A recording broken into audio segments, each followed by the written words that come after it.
It's 11:51 p.m. You weren't going to buy anything tonight, you were just looking. And then you see it.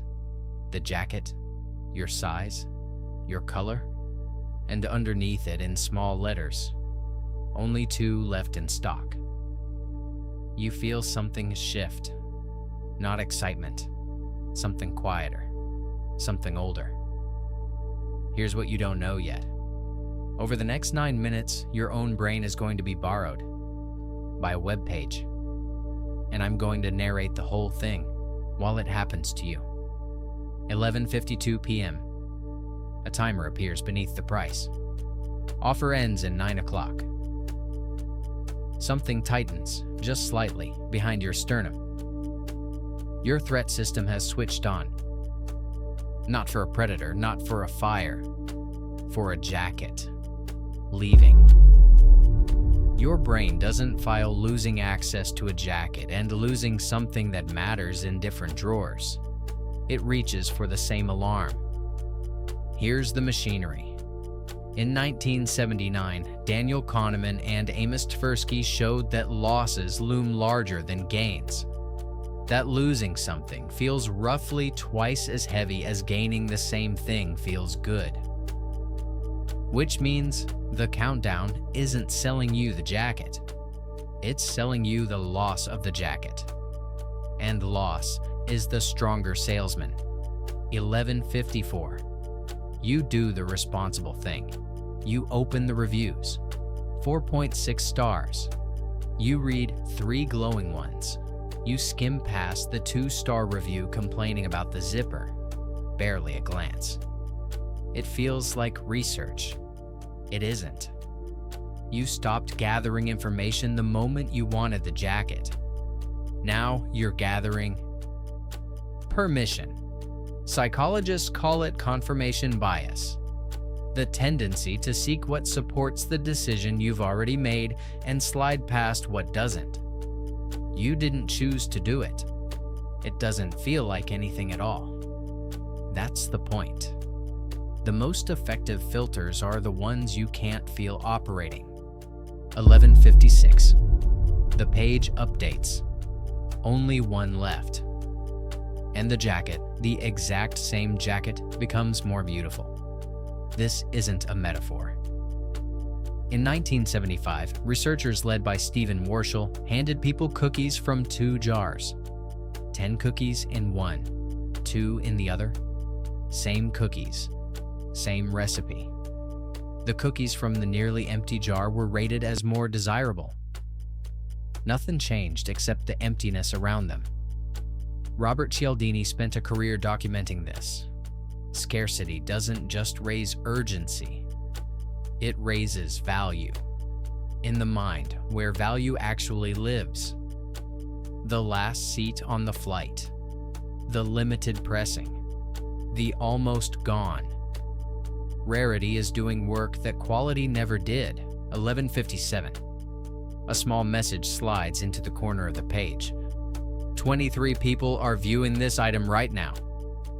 You feel it instantly. Competitors. Rivals for your jacket. Except, look closer. 23 people. Viewing what exactly? Your size? Your color? Or just the page? Somewhere on Earth? It doesn't say. It doesn't have to. Your brain has already drafted 23 strangers, given them your taste, and set them racing against you. Strangers you invented from a sentence. Solomon Asch showed decades ago how far will follow a crowd. This page didn't even need the crowd, just the rumor of one. 11:58. The timer reads 2:14. Now, the part they'd rather you skipped.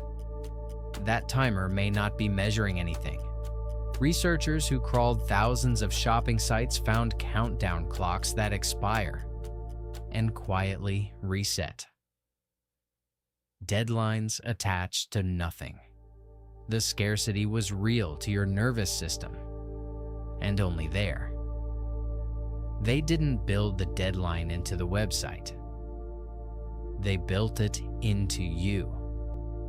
11:59. Your cursor is hovering, and your brain performs its final trick. It starts arguing for the purchase in your own voice. It's basically an investment. I've been working hard. If I don't love it, I'll return it. Listen to that voice for a moment. Really, listen. Is that a reason? Or is it something shaped like a reason arriving after the decision was already made? Midnight. The timer hits 0. Buy or close the tab. The outcome doesn't matter. What matters is what just happened. Notice what happens in your body now. The pulse settling. The urgency draining away like water. Nothing in the world changed at midnight. No shipment left a warehouse. No stranger claimed your jacket. The only thing that expired was a feeling. For 9 minutes, a page of pixels borrowed your threat detection, your trust in crowds, and finally, your own inner voice. And it never told you a single lie. The jacket was real. The price was real. Every technique simply pointed machinery you already owned at a purchase. That's what makes this manipulation rather than persuasion. Persuasion talks to your reasoning. This was designed to route around it, and this little theater is not rare. It is the default architecture of the modern checkout. The hotel site whispering in high demand, booked 4 times today. The airline showing 3 seats left at this price. The delivery app with a countdown on your discount. The ticket queue with a clock. Different products. Different logos. The same room. The same script. The same borrowed machinery. Yours. The defense isn't cynicism. It's a pause. One question, asked slowly. Would I still want this tomorrow, if nothing were running out? Most honest offers survive that question. Most countdowns don't. So, it's 12:01 now. Did you buy the jacket? Be honest. The comments are just down there. But here's the limit of tonight's trick. It bent your decision. It never touched your memory. In the next episode, POV, you are being gaslit.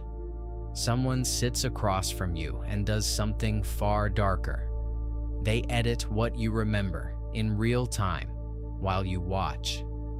You'll hear yourself apologize for something that never happened. If tonight was a pickpocket, that one is a burglar who convinces you the house was always empty. Subscribe so you see the machinery before it's pointed at you.